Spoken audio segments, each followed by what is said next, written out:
It's 2016, and Tunde and Ada are both 30 years old. They earn the same salary, 600,000 Naira a month. They work hard, save what they can, and think about their future the same way most young Lagos professionals do. Then one day, they both reach the same fork in the road. A property worth 25 million Naira catches their eye. Tunde looks at it and decides to rent instead. He signs a rent agreement and keeps his money free. Ada looks at the same property and decides to buy it. She takes out a mortgage and starts paying it down every month. Both of them walk away feeling good about their choice. Tunde feels smart because he avoided debt. Ada feels smart because she now owns something real. They both think they made the smarter choice. They are both wrong. Here is what they have in common. Same salary, 600,000 Naira a month. Same property worth 25 million Naira, whether rented or bought. Same 20-year window to grow their money. The only thing that is different is what each of them does with their cash. Tunde keeps his money liquid. He invests it instead of locking it into property.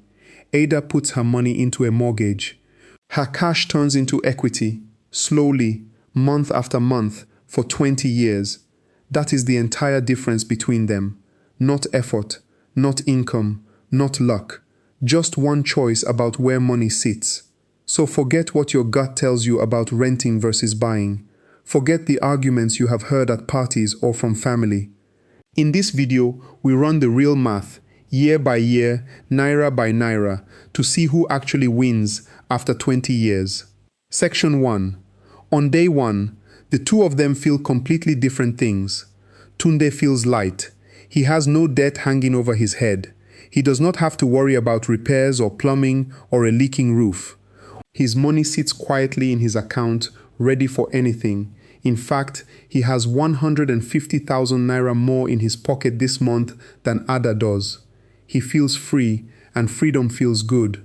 Ada feels the opposite. She just signed papers that tie her to a 20-year mortgage. Her down payment wiped out almost everything she had saved. Some months, she looks at her bank balance and feels a small knot in her stomach. She has a place to call her own, yes, but she also has a debt that will follow her for 2 decades. Some days, she feels less like an owner and more like someone who is trapped.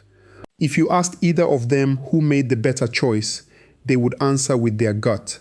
Tunde would say freedom wins. Ada would say ownership wins. And most people watching this would probably nod along with whichever one sounds more like themselves. But here is the problem. Feelings are not facts. What feels smart on day 1 is not always what turns out to be smart on day 1,000, or day 5,000, or day 7,300, which is 20 years away. The gut is reacting to today. The math is working quietly in the background, day after day, year after year, and it does not care how anyone feels this month. So hold on to what Tunde feels, hold on to what Ada feels, because one of these feelings is about to be proven right, and the other one is about to be proven very, very wrong. The only way to know which is to stop guessing and start counting, and that is exactly what we are about to do. Section 2. Let us check the numbers after 3 years. Tunde has been taking that 150,000 Naira difference every month and putting it into an investment fund instead of spending it. He has not touched it. He has not celebrated too early. He has just let it sit and grow, month after month, for 36 months straight. Today, his fund holds 6.4 million Naira. Ada has been paying her mortgage faithfully every single month for 3 years. But here is something most people do not know about mortgages. In the early years, most of your payment goes toward interest, not toward the actual house. So even though Ada has been paying a large amount every month without missing one, only a small part of it has gone toward paying down what she actually owes. Add her original down payment to the small bit of principal she has paid off, and her equity today stands at 4.6 million Naira. Do the subtraction and the gap is clear. Tunde is ahead by 1.8 million Naira. At this point, if you paused the video and asked 100 people who made the smarter money move, most of them would point straight at Tunde. He has more money. He has no debt. His cash is working for him in an account he can check anytime. Ada, on the other hand, is stuck sending large payments every month, and most of that money seems to be disappearing into interest instead of building something she can actually count. 3 years in, the story looks simple. Renting and investing looks like the clear winner. Buying looks slow, expensive, and disappointing. But 3 years is not 20 years, and what looks obvious at the 3-year mark is about to start changing in ways that neither Tunde nor Ada can see yet. The early lead never tells the whole story. It only tells the story so far. Section 3. Now let us look at what is quietly happening underneath the surface, because this is where the story starts to turn. Every Naira Ada sends to her mortgage does 2 jobs at once. Part of it pays interest, yes, but part of it also buys her a small piece of her own home. Bit by bit, month by month, she is forced to build equity, whether she feels it or not.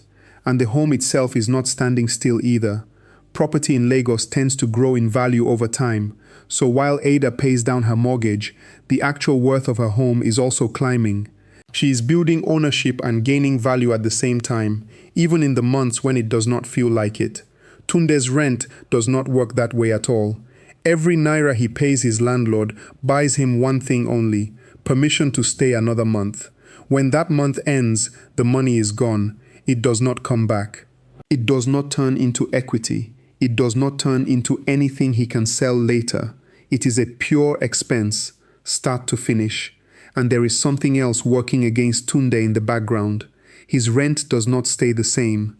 Every time his agreement is up for renewal, his landlord raises the price. What cost him a certain amount in year 1 costs more in year 3, and more again in year 5. His biggest monthly cost keeps climbing, year after year, with no ceiling in sight. Ada's mortgage payment, on the other hand, is fixed.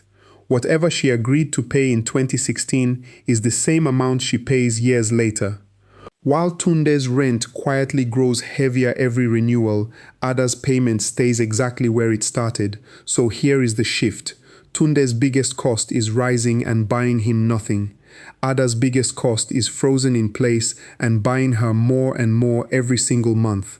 This is the asymmetry that numbers eventually reveal, even when feelings cannot see it yet. Section 4. Let us fast forward and check the numbers again, this time at year 7. Tunde has kept investing his rent savings faithfully, and his fund has grown nicely over the years. By year 7, his investment account holds 14.2 million Naira. That is a solid number, and Tunde has every reason to feel proud of it. But Ada's numbers have moved in a way that changes everything. Her property, bought for 25 million Naira back in 2016, has grown in value along with the Lagos property market. By year 7, it is worth roughly 38 million Naira. At the same time, 7 years of steady payments have chipped away at her mortgage balance. Combine what she now owes against what her home is worth, and Ada's equity stands at 14.6 million Naira. Look closely at both numbers. Tunde sits at 14.2 million, Ada sits at 14.6 million. For the first time since 2016, Ada is ahead. The gap is small, just 400,000 Naira, but it is real, and it is the first time the direction has changed. This is the moment the story flips. By year 7, Ada's net worth overtakes Tunde's for the first time, and it never looks back. Notice what caused this. It was not one big dramatic event. Tunde did not make a mistake. Ada did not get lucky. It was 2 quiet forces working together in the background, month after month, year after year.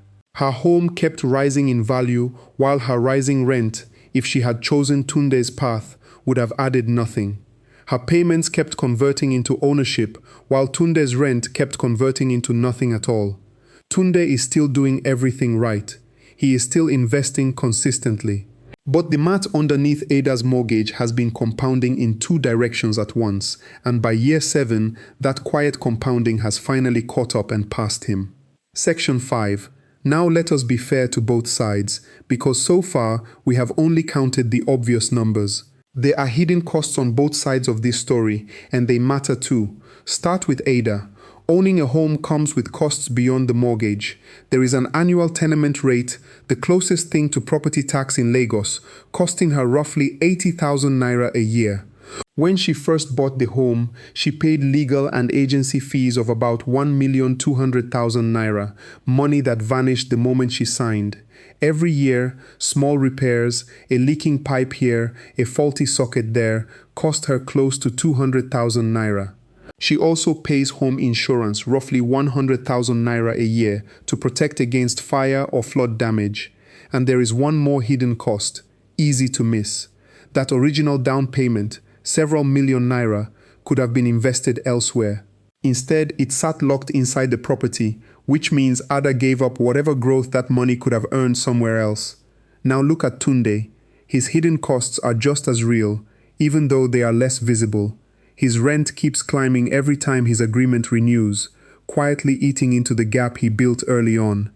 Each time his landlord decides to sell the property or simply raises the rent beyond what he can afford, Tunde has to move. Moving costs money too. Transport, new agency fees, sometimes a new deposit, easily costing him several 100,000 naira each time it happens. And every single naira he has ever paid in rent has built him zero equity. Not one naira of it belongs to him today. On top of all that, Tunde lives with a quiet instability. His landlord holds the power to end his agreement, raise his rent, or ask him to leave, and Tunde has very little say in the matter. So both sides carry a cost that never shows up on the surface. Ada pays for ownership in small hidden pieces. Tunde pays for freedom in a rent that keeps rising and a floor that keeps shifting under his feet. Section 6. Now let us jump to the finish line. Year 20. This is 2036. Tunde and Ada are both 50 years old. Tunde has stayed disciplined the entire time. He never stopped investing his rent savings, even through the years when the gap seemed small or uncertain. His investment account, after 20 years of steady compounding, now holds 61 million naira. That is a strong number, built from patience and consistency. Ada's mortgage was fully paid off years ago. Her home, bought for 25 million naira back in 2016, is now worth close to 83 million naira, thanks to 2 decades of Lagos property appreciation. She owns every bit of it outright. No mortgage, no landlord, nothing owed to anyone. Her net worth today stands at 83 million naira. Subtract one number from the other, and the final gap is 22 million naira, in Ada's favor. Think about what that gap actually means in real life. It is not just a number on a screen. It is the difference between retiring with a paid-off home, fully owned, no rent, no mortgage, nothing hanging over your head, and still writing rent checks every single month at 55 years old, hoping your landlord does not raise the price again, hoping you never have to move. Tunde did everything the smart renter is supposed to do. He invested consistently. He never touched the money. He avoided debt completely, and he still ends up with less, and with an ongoing rent bill that never goes away. Not this year, not next year, not ever, unless he changes something. Ada, on the other hand, spent years feeling like she made the harder choice. Locked into a long mortgage, watching her disposable income shrink every month. But by year 20, that same choice has quietly turned into freedom, an asset fully hers, and a monthly housing cost of exactly 0 naira. 20 years, same salary, same starting point. 1 naira decision made all the difference. Section 7. Now, before anyone runs out to sign a mortgage, let us be fair. Ada's story does not apply to everyone.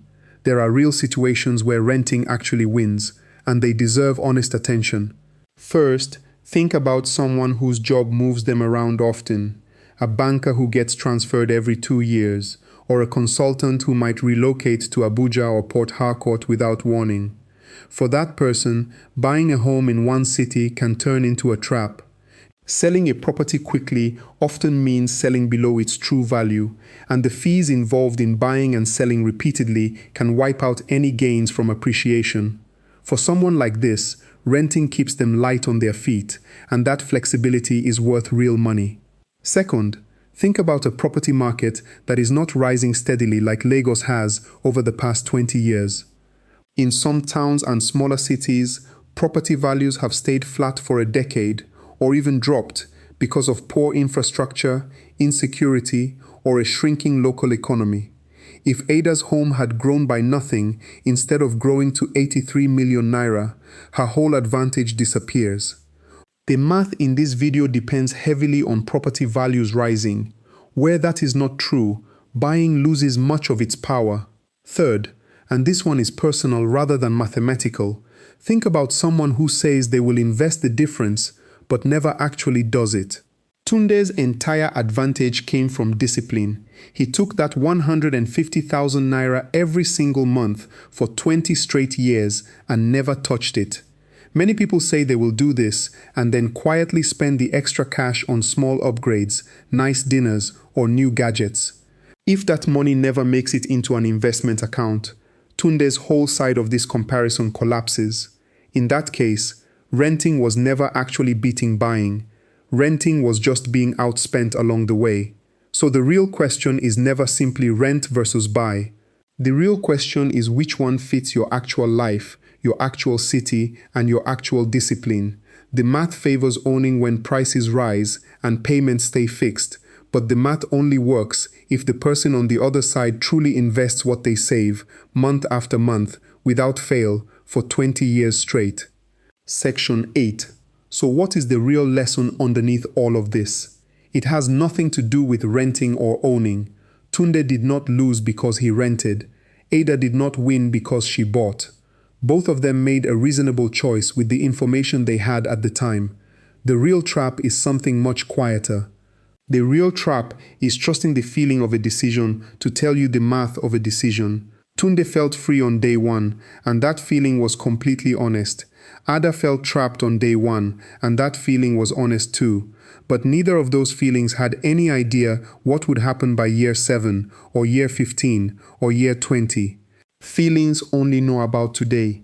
They cannot see compounding. They cannot see appreciation. They cannot see 20 years of rent renewals stacking on top of each other. That is how people end up making 20-year decisions using day one emotions. It is not stupidity. It is simply the wrong tool for the job. So here is the only question left to ask, and it is not about Tunde or Ada anymore. It is about you. Right now, in your own life, somewhere you are making a financial decision based on how it feels this month. Which one are you actually choosing? The math or the feeling?